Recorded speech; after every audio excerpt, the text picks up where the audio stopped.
Good morning, everyone. I'm excited to talk to you today about personalized prevention.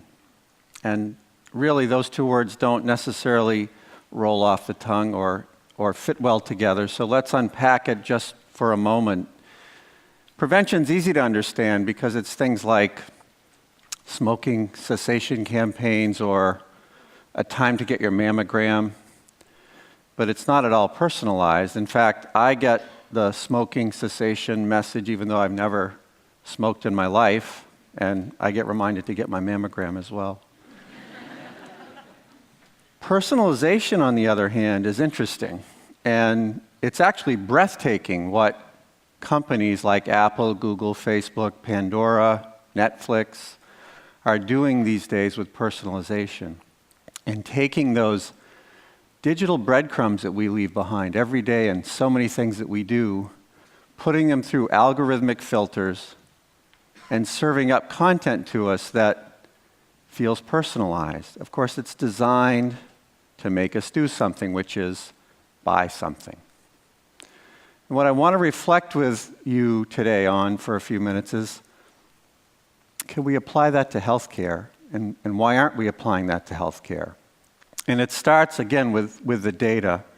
We collect so much data. We have so much data at our disposal, whether it be your tweets, analyzing your text, where you bought your latte, the GPS coordinates of the McDonald's that you ate your lunch at. Your step count, if you measure your steps with a Fitbit or a Nike Fuel Band. If you measure your blood pressure, you can get a device now at the Apple Store to do that. All that information goes into the cloud, and it's available to us to do interesting health tracking with. And we're doing pretty well already with this. We've had great success with this using these two concepts illustrated here. Feedback loops, which just means we take those objective data that we're collecting about you and we share them back with you. I was watching the New England Patriots last weekend, and it occurred to me that if diabetes and hypertension were like spraining your ankle, think how different the world would be. But they're not, they're silent. So these sensors that we have now allow us to give you feedback about how those conditions are affecting your life and how your life are affecting those conditions. So feedback loops are helpful, and they allow us to have insights, set goals, keep healthcare top of mind. But for many of us, life gets in the way and we need motivators, and that's what I've illustrated here with this slider concept.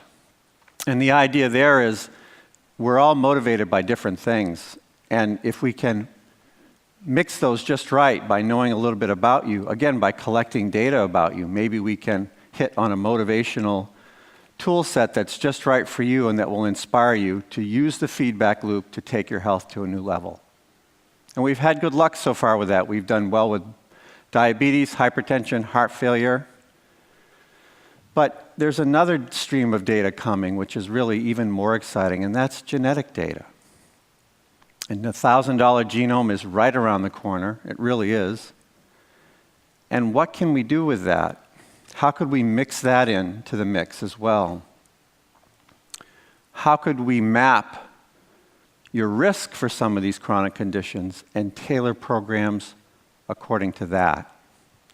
Well, two stories come to mind to help illustrate that. The first is the story of Michael Snyder. He's the chair of genetics at Stanford. He's a geneticist, expert in this area of personalized medicine. And he decided to do something fearless, which was to sequence his own genome and study his own risk. And this is what he found. It's called a riskogram. New word for me. But if you read this, what you see is the lozenges represent where the population is at risk for a given condition. If there's a black line to the left, that means that Dr. Snyder's at less risk for the general population for that condition. And if there's a brown line to the right, he's at greater risk. So you can see he's at less risk for prostate cancer, in obesity, which is interesting. I've circled diabetes because that's what I want to talk about. So he's at far greater risk for type 2 diabetes and a bit greater risk for hyperlipidemia. Those two go hand in hand. But again, interesting that he's not at risk for diabetes because we often think of, for obesity, because we often think of obesity and diabetes as related. But what would you do if you had this information? Just think about it for a minute. Now, I'm curious if anyone in the audience who doesn't have diabetes routinely tracks their blood sugar. Anyone do that? Well, that's good because I would send you to a therapist. I think that we'd call that hypochondria, right? But if you had this information, what would you do? Well, Dr. Snyder employed a connected health intervention. He started tracking his glucose and measuring his hemoglobin A1C. And you can see this rather fascinating curve. Now, in the beginning, nothing happens. Fasting glucose is around 100. That's normal. And if it gets above 120, that's problematic. A1C is just a longer phase method of calculating one's glucose load. And if that gets up around 7, you have frank diabetes. And sure enough, he's tracking, again, hypochondriac maybe, but by day 300, something happens and his glucose starts to bump. And by day 350, he has full-blown type 2 diabetes.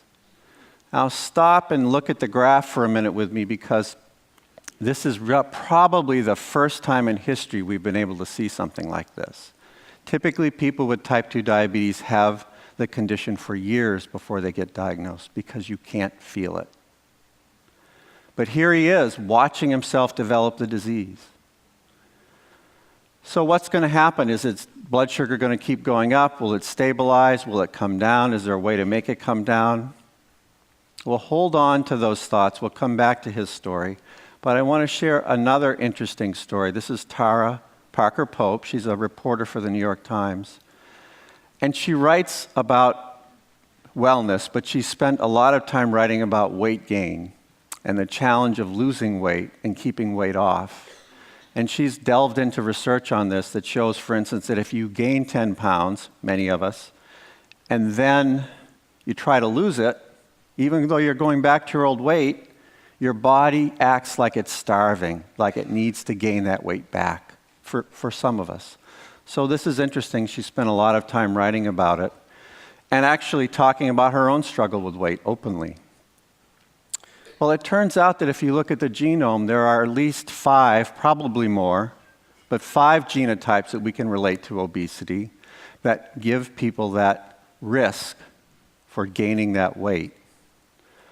One of them is called a thrifty genotype, which just means you hold on to fat longer. You move your metabolites into fat and you hold on to it better.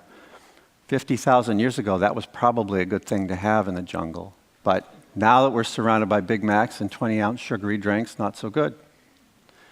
And then there's a hyperphagic genotype, which means your set point for feeling full is a little bit higher than the rest of us. And you can see the others as well. The point is, think about if we knew this information about you in utero, and we are now doing genetic sequencing in utero, and we could put you on a program early in life that encouraged activity, that encouraged smart eating, you might get to the point where you never gain the 20 pounds that are so hard to lose. Dr. Snyder's story's got a happy ending. You can see here that he employed another connected health intervention. He started tracking his activity. He employed some dietary restrictions, and he basically put his type 2 diabetes in remission about 50 days later. So again, really interesting, really interesting graph. As I said earlier, I don't think you'll see anything like this, and this may be the first time in history we've seen it. But it tells us a lesson about the power of knowing the future based on your risk. So imagine if we could do that for all of you. Imagine if we knew what you were prone to and could halt that, could cut it off at the pass, could help you use feedback loops to put yourself in a better behavioral state. It would probably look like this. We'd know your motivational triggers, which are unique for all of you. We know something about your phenotypic data based on connected health, and we know your genetic risk. And we can put all those into an algorithmic engine, just like Facebook does, just like Pandora does, and give you a unique motivational program to move your health to a new level. That's pretty exciting. That's personalized prevention, and I want to talk to you about it at the break. Thanks very much.